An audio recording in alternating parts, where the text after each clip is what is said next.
now let's get on to some younger guns in the NBA. Obviously, you look at the superstars in the league. You know, you got KD, you got Kawhi, you have LeBron James. There's a lot of young talent in the NBA. So me and Reagan are going to do a little game right here where we're going to choose the top 3 players that we would choose to start a franchise with. And the players are going to be age 25 and under. Now, keep in mind, this does not necessarily mean that we are picking who's the best player at age 25 or under. We're talking about who we personally would choose to start our franchise with. So I'm going to start off things right here. My number 1 pick would be Luka Doncic. I think he's everything you want. 6'7", 230 pounds. He can play the point. He can play the 2 guard. And even if you want in certain, lineups, he can stretch out to the 3. Luka Doncic is only 21 years old. The guy is averaging 29, 9, and 9. If Luka doesn't get better as a player, if he stays at that level, oh boy, that's a really good player. And I think he is going to get better. I think Luka Doncic has that drive. He has that determination to get better as a player. And I think that's a top 10 player right there if I get that production every single year. Definitely. And the thing I like most about Luka is I think that long term he's going to last, Is Luka the biggest, the strongest, the most athletic? No, he's not. But he has a great feel for the game. He has an excellent IQ. He understands the game. He knows about angles. He's one of those guys that's not going to rely on his athletic ability to dominate consistently. I do think that he's going to be a better shooter going forward. And he can shoot a 3 not at the level that I want him to, but he can develop into being a better shooter. So I got to go with Luka Doncic right there. My number 2 pick, I'm going to go Trae Young, actually. I think Trae Young can play for a long time, similar to how Luka is playing. He doesn't really rely on a whole lot of dunking and athletic ability. He's a great shooter. He's a great passer. I mean, right now, Trae Young is pretty much almost averaging 30 points per game at the moment. I know that the Atlanta Hawks are not winning a lot of games, but I think that I'm going to trust my ability to build a better team around Trae Young, and I think he's going to take me there. I like his ability to create his own shot. He's only 21 years old, and you don't need someone else to get the ball to him. He's the guy that you can just, create his own shot, get points, and get buckets. I like Trae Young. He's a great passer, too, like I mentioned. And my 3rd player, I'm going to go Jason Tatum. I like the fact that Jason Tatum this year has taken on the role as the ability to guard the best player on the opposing team, and also being the leader and one of the best players on the Boston Celtics at the moment. I can make the argument he is the best player on that team. His willingness to defend, he's a great shooter, solid playmaker, and I like what I see from Jason Tatum. He can also work in the low post too. So those are my 3 guys. Who are your 3 guys? Well, let me ask you this. Is this under 25 or 25 and under real quick? 25 and under. So 25 is the max. Man, Giannis still 25, bro. that boy is still 25, so I might have to start there. Okay. Yeah, I mean, we've seen him. I mean, he's over the age of 25, but he's still in his 25th year of life. So he's just under the cutting point for me. So that's probably where I'm going to start. Is Giannis Antetokounmpo. And for reasons that we've just discussed, the dude is ridiculous. He's about as, if you had to build a basketball player, it probably looks like Giannis Antetokounmpo. He still has so much room to grow in terms of how he sees the game, how he feels the floor, but he's already such a dominant force on both ends of the basketball court. I'm starting with Giannis Antetokounmpo, no doubt. I agree with you on Luka Doncic. That's going to be my number 2, just because I like a guard that can create for others and himself, and that's kind of the trend that the NBA is going in right now, where you see these lead guards. They can score, they can pass, they can facilitate, they can do all of the stuff that you need them to do. Luka is really just like, people won't talk about it now, but he's really kind of a baby heart. There's certain differences, but there's a lot of similarities in the way that they play, just in terms of how much volume they take on, how much usage they have. And Luka Doncic is already carrying the leap that he took from his first year to his second year. I didn't think he had that in him, because I was looking at this game last year and I wasn't sure how much he could actually improve. But he showed me so much that he could actually improve on, and he did those things. So yeah, Luka's going to definitely be my number 3 or number 2.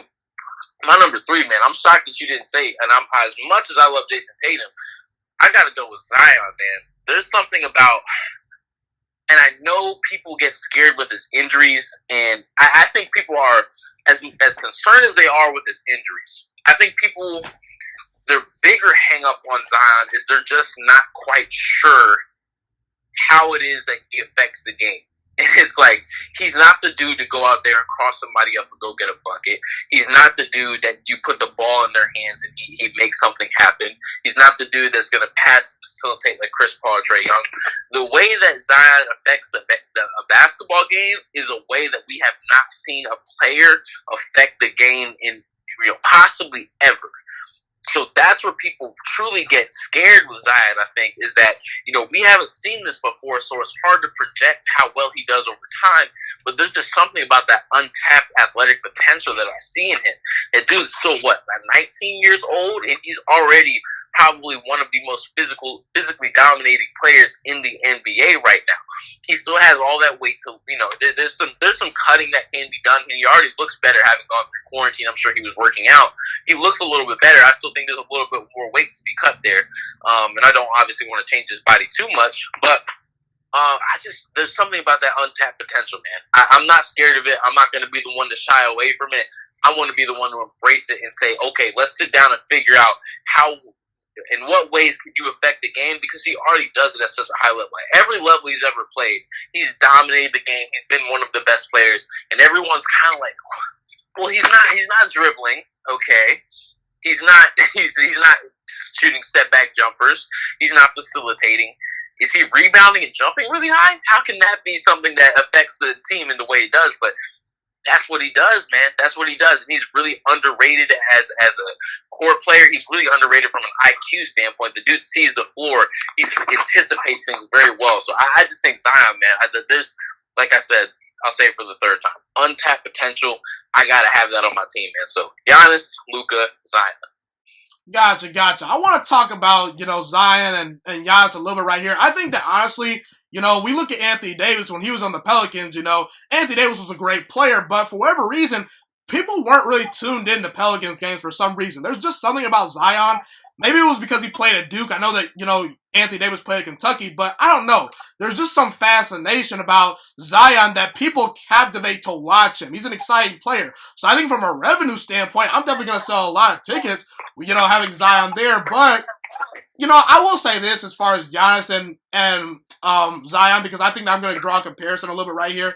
If I were to kick someone out, it would probably be Trae Young. I'd probably put Zion in maybe over Trae Young, but I'm kind of banking on potential. I like what I see from Trae Young.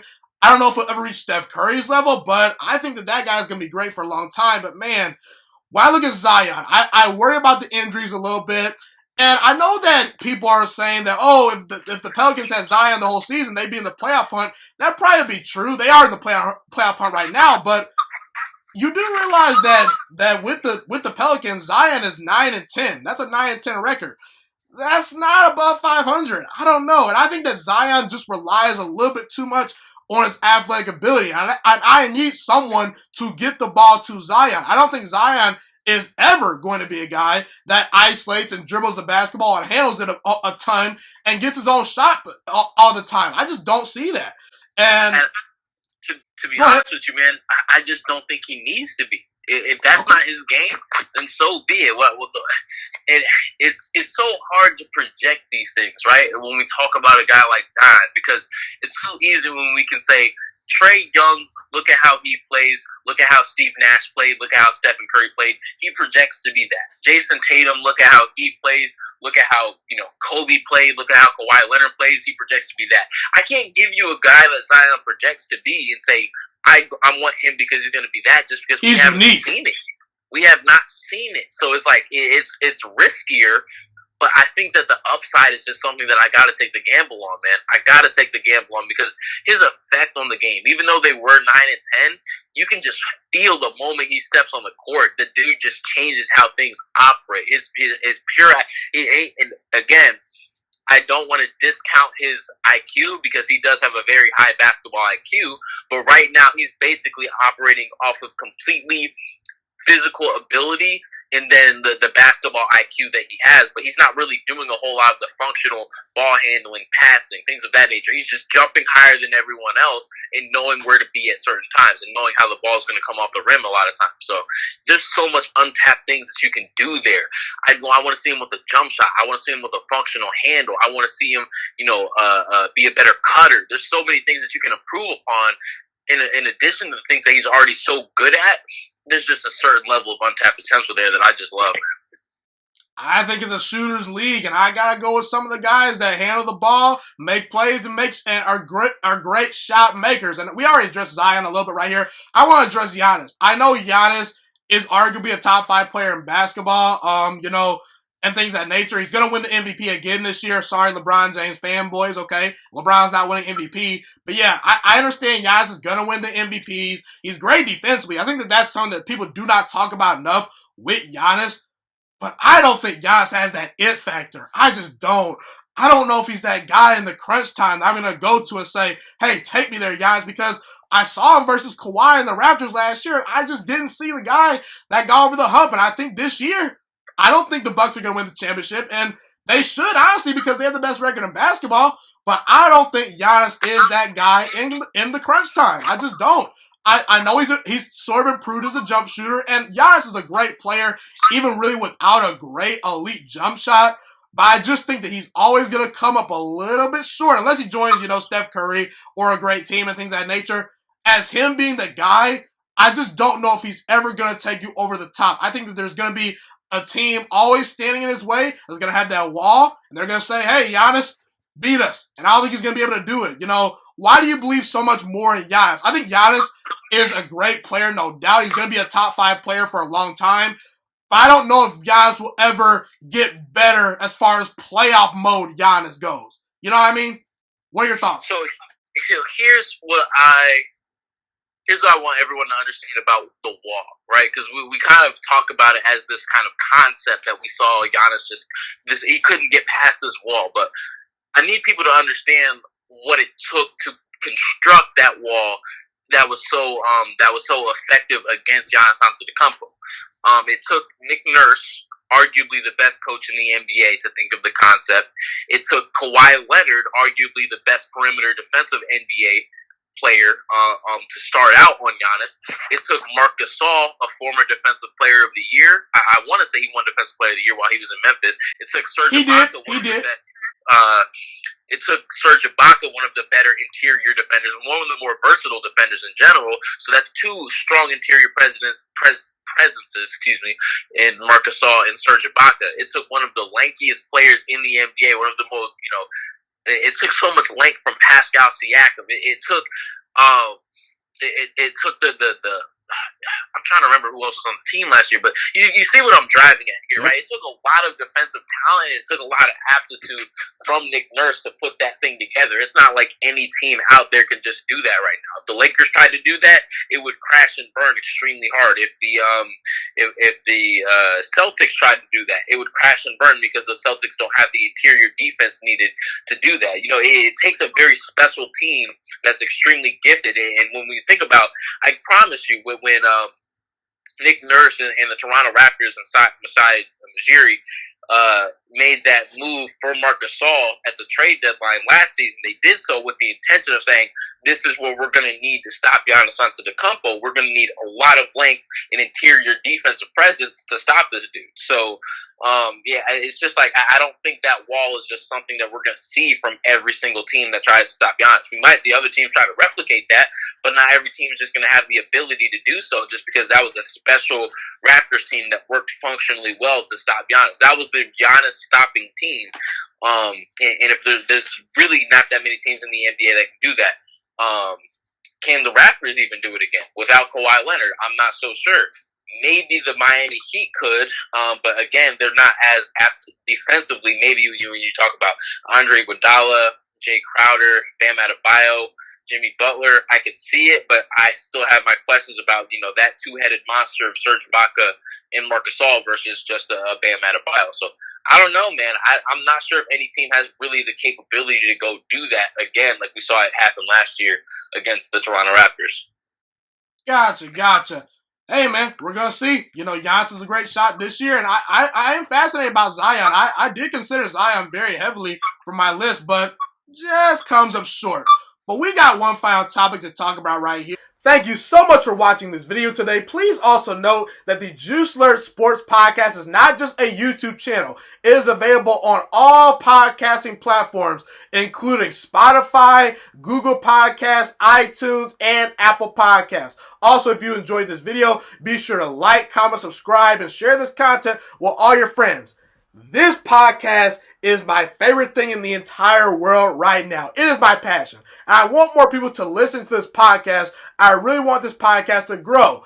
Also, a fun fact about me is that I want to go into the sports broadcasting and media world once I graduate from the University of Toledo, a college in Northern Ohio. I currently am a freshman there right now. I am looking to become one of the next great sports broadcasters and analysts out in the world.